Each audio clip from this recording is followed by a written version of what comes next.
St. John Bosco was an actual prophet, meaning he could correctly predict when certain people would die.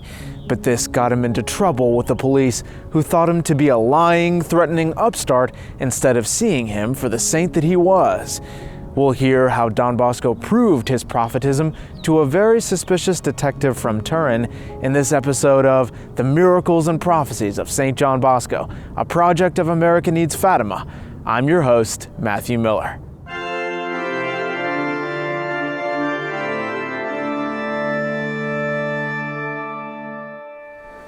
One of Don Bosco's predictions of death had come true.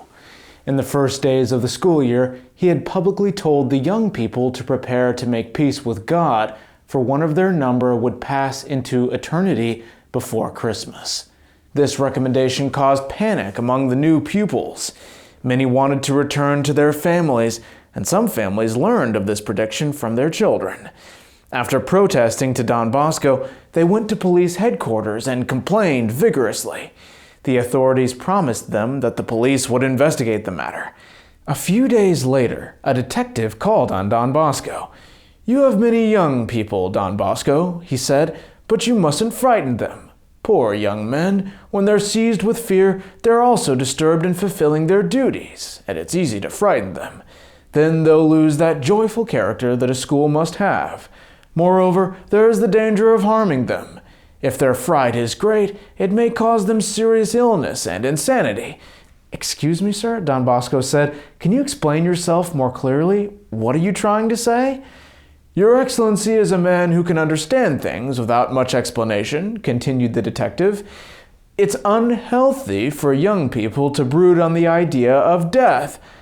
"On the contrary," Don Bosco countered, "it seems to do them good. The Holy Spirit says so," and he quoted, "Remember your last days, and you'll never sin."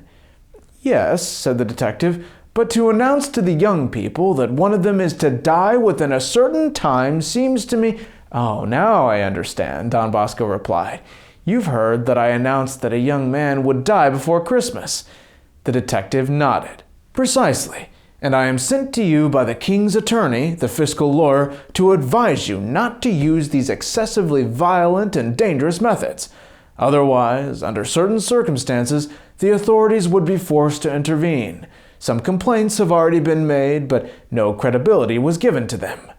Resorting to the terror of boogeymen doesn't seem a convenient way to educate the minds and hearts of the young, and it's not the first time you've made such predictions."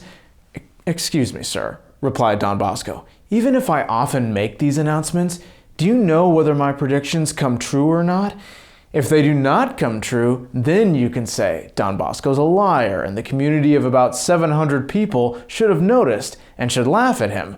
But if the predictions have come true, then my pronouncements aren't something to condemn as if they were imprudent.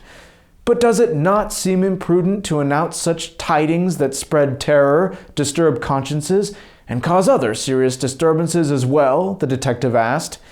"You haven't answered my question," Don Bosco countered. "Do the events bear out my predictions?" The detective responded, "Well, let's just admit that the events have proven your predictions. So what?" "Don't you believe it matters to save one's soul?" Don Bosco followed up. The detective agreed. "I do not deny the importance, but—" Don Bosco interrupted, "Suppose I'm persuaded that I must, in conscience, warn those who aren't prepared, and suppose I know which ones they are. Is it charity or cruelty to warn a student of mine to prepare for God's judgment? If instead I kept silent, and the young person died unprepared, don't you think I would be left with lasting remorse?" The detective persevered. "Well, if you're so persuaded, give warning, but not publicly." "How would you want me to warn them otherwise?" Don Bosco asked.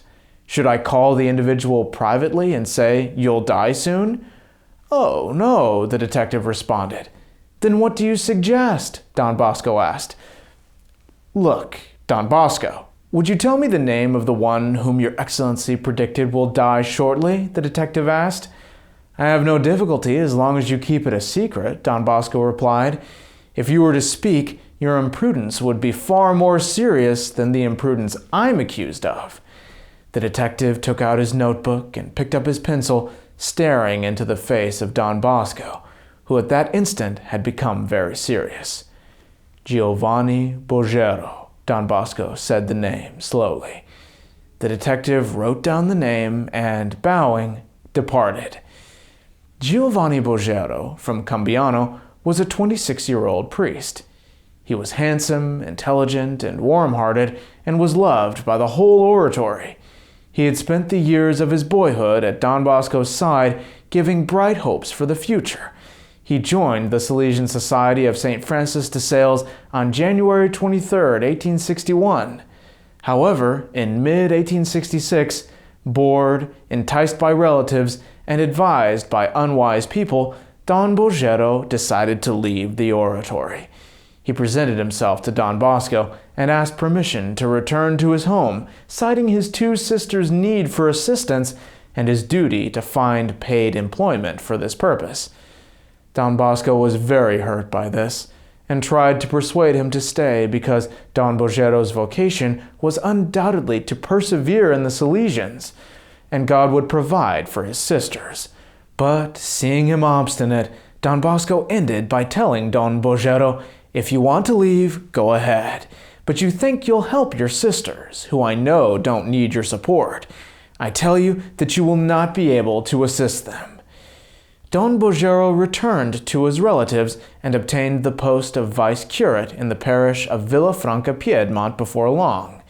He returned to great happiness, which he shared in a letter to Cavalier Frederick Oriella, telling him how much he liked his new place, fellow priests, and parishioners. Poor Don Boggero. Barely 4 days passed after he wrote that letter, and he was called to God's tribunal. On the morning of December 14th, he went to celebrate Holy Mass.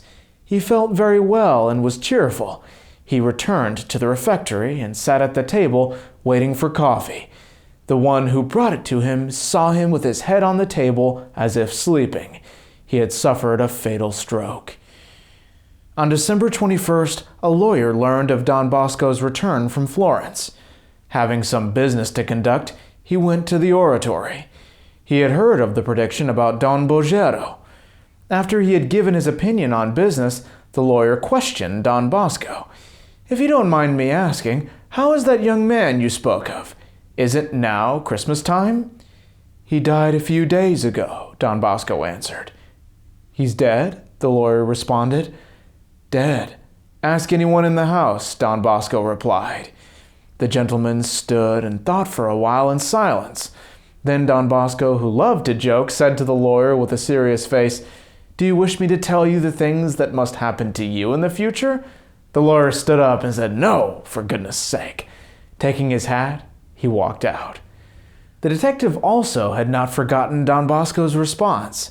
So after the Christmas holidays, he appeared in the courtyard of the oratory. He approached a group of young people and said, "Hello, boys, having fun?" "Of course, sir. In recess, one's always happy," they answered. "Anyone sick in the house?" the detective asked. "No, sir," was the reply. "Has anyone died here in the house these days?" he continued. "No, sir," they said. "But I heard that someone died here from the house," he said. "Of the young people? None," they replied. "Aren't you all youngsters? Even some of you who are not students?" the detective continued his questioning. "No," they responded. "We would know if someone had died." "And outside?" he asked.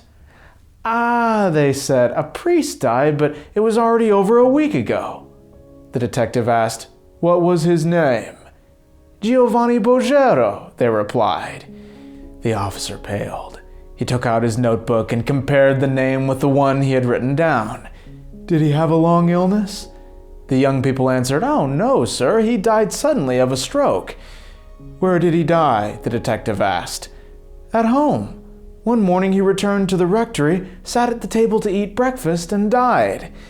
The detective wondered, was he sickly ever before? "Never," the boys asserted. "On the contrary, he enjoyed excellent and robust health." The detective stood silent. And then he asked, "Where is Don Bosco?"